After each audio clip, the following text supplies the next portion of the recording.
For thousands of years, the civilization of ancient Egypt has mystified and fascinated people around the world. With its towering pyramids, colossal statues, and complex hieroglyphics, this ancient kingdom is a testament to the ingenuity and creativity of its people. But what lies beneath the surface of this magnificent culture? Let's travel back in time to explore the secrets of ancient Egypt and reveal the true story of this enigmatic civilization. The story of ancient Egypt begins more than 5,000 years ago, in the lush and fertile lands surrounding the Nile River. The Nile was the lifeblood of civilization, providing a source of water, food, and transportation. The first settlers arrived in the Nile Valley around 5000 BC, and they were hunter-gatherers who relied on the river's resources for survival. However, as they started to observe the seasonal patterns of the Nile's flooding, they began to experiment with agriculture, eventually leading to the development of a complex irrigation system that would transform the region into a prosperous agricultural society. As agriculture became more established, small communities began to form along the riverbanks. These communities were largely self-sufficient, and each one had its own unique customs and traditions. Over time, some of these communities grew more powerful than others, and as they expanded, they started to form city-states. One of the earliest of these city-states was Memphis, which was founded around 3100 BC. Memphis became the capital of a unified Egypt, and it was here that the first pharaohs of Egypt came to power. The first person to become a pharaoh is a matter of historical debate, as the ancient Egyptian civilization developed over thousands of years, and its early history is not well documented. However, according to Egyptian mythology, the first pharaoh was Menes, a god that existed around 3100 BCE. It is claimed he commanded Upper Egypt and conquered the lower half, marrying a princess from that region and uniting the two kingdoms. It is likely that Menes and other early pharaohs gained their power through military conquest and political skill. Their power, however, was preserved using religious authority, a tool widely used among early settlements. Over time, the pharaohs started aligning themselves with earthly representatives of the gods and became infinitely powerful.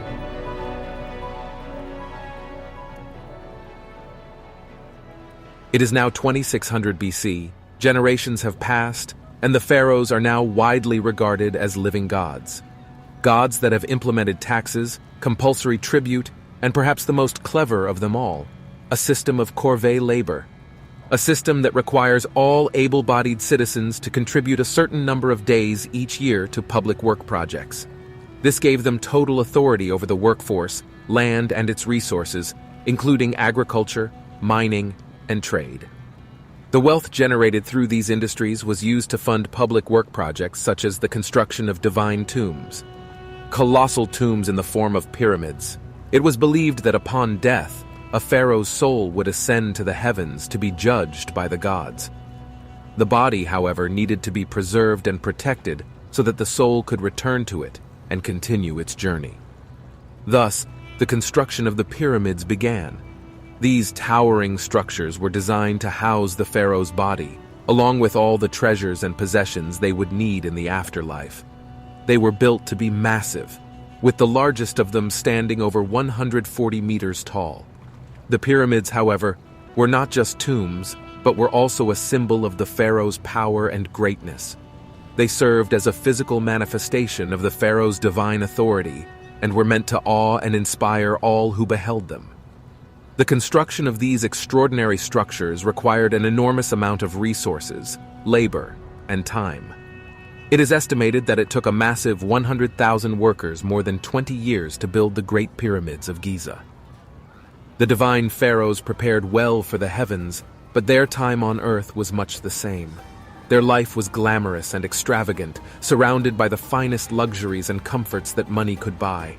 They lived in grand palaces, adorned with gold and precious stones, and were waited on hand and foot by an army of servants. The common people would bow down before them, offering gifts and sacrifices in the hopes of earning their favor.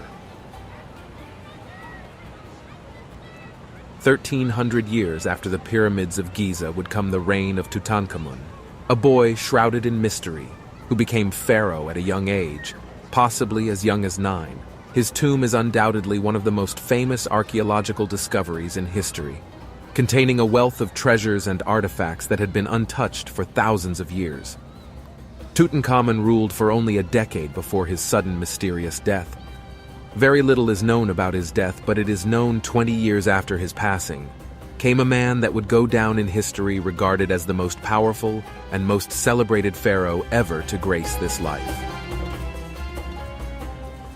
Born in 1303 BC, Ramesses was the third pharaoh of the 19th dynasty. His father, Seti I, was a great pharaoh himself, and it was under his tutelage that Ramesses learned the skills needed to be a successful leader. When Ramesses came to the throne, he was only 25 years old, but he quickly proved himself to be a capable and ambitious ruler. Most importantly, he was a successful military leader, leading campaigns against other neighboring empires. A battle that changed the face of history was the Battle of Kadesh, fought against the Hittite Empire in 1274 BCE. The Hittite Empire was a powerful force in the ancient world, rivaled only by the Egyptians in terms of military might and cultural influence. Their territory spanned across modern-day Turkey, Syria, and Lebanon. However, their dominance was threatened by the powerful Egyptian pharaoh, Ramesses II, who sought to capture the Hittite city of Kadesh. In 1274 BCE, the Hittite army ambushed the Egyptians who had set camp outside the city. Despite being ferociously ambushed and outnumbered, Ramesses courageously led his troops into battle, fighting off waves of Hittite soldiers with a skill and determination that defied all odds of nature. Despite Ramesses' bravery, defeat seemed inescapable. His troops were exhausted and outnumbered, and the Hittite forces continued to press forward, threatening to crush them completely. As all hope was lost, Ramesses struck up miraculous tactics that would ultimately lead to a Hittite retreat. The Egyptians never captured Kadesh, but inherently survived a devastating Hittite chariot ambush.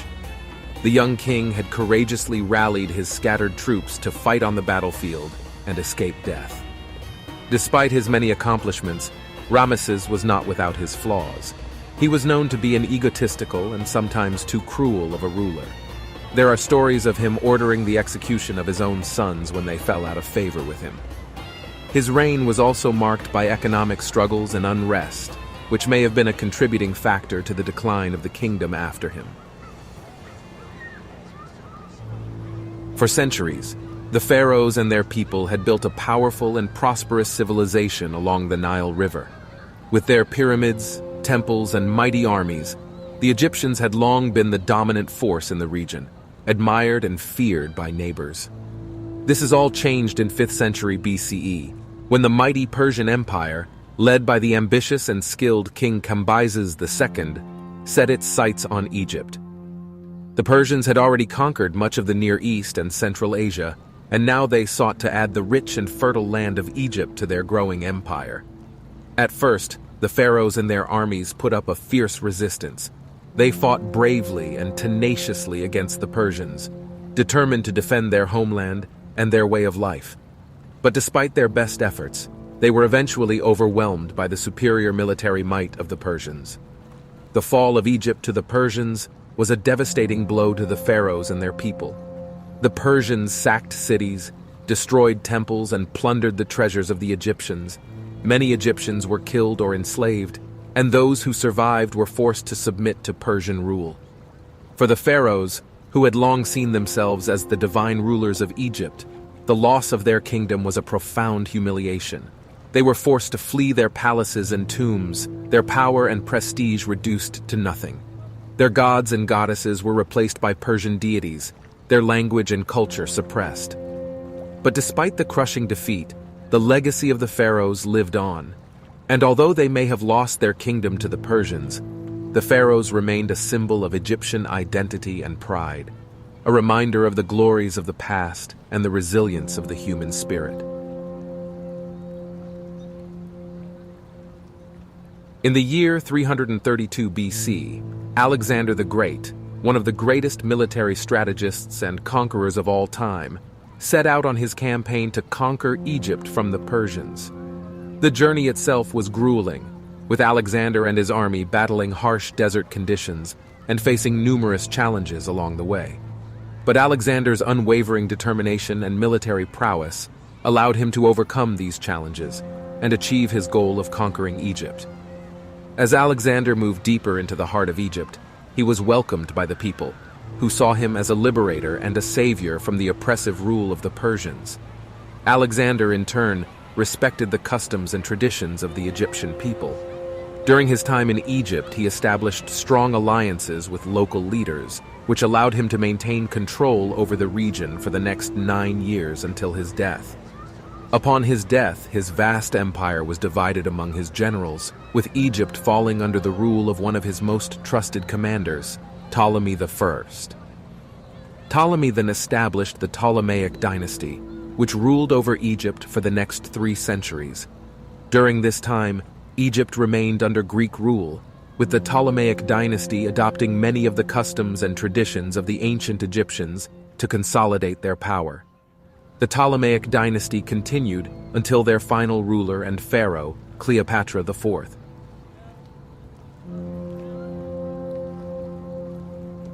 The Ptolemies were Greeks who had adopted Egyptian culture and religion, and Cleopatra was raised as an Egyptian, speaking the language and practicing the rituals of the pharaohs. When Cleopatra was 18 years old, her father died, and she was appointed joint ruler with her younger brother Ptolemy XIII. However, their relationship was fraught with tension and power struggles, and in 48 BC, Cleopatra was forced to flee Egypt after Ptolemy's advisors staged a coup against her.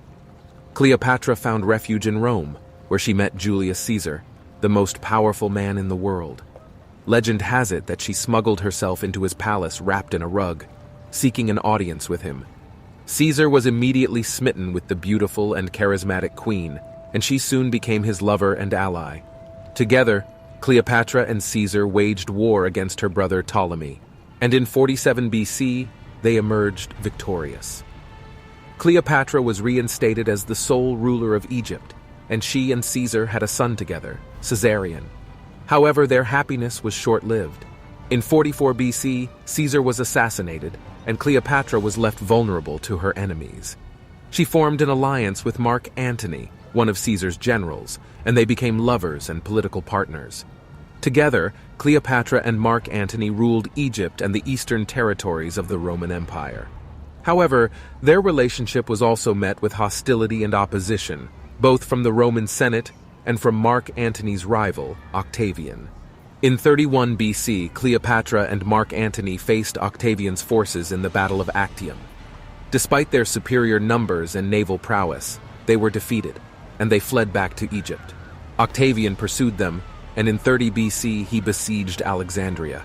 In a tragic end to her story, Cleopatra chose to take her own life rather than be captured by Octavian. According to legend, she allowed herself to be bitten by a poisonous asp, a symbol of divine royalty in ancient Egypt. As all good things must come to an end, Cleopatra's death marked the end of a 3,000-year-old pharaoh rule. But it was only the beginning of another, one that was possibly even more illustrious.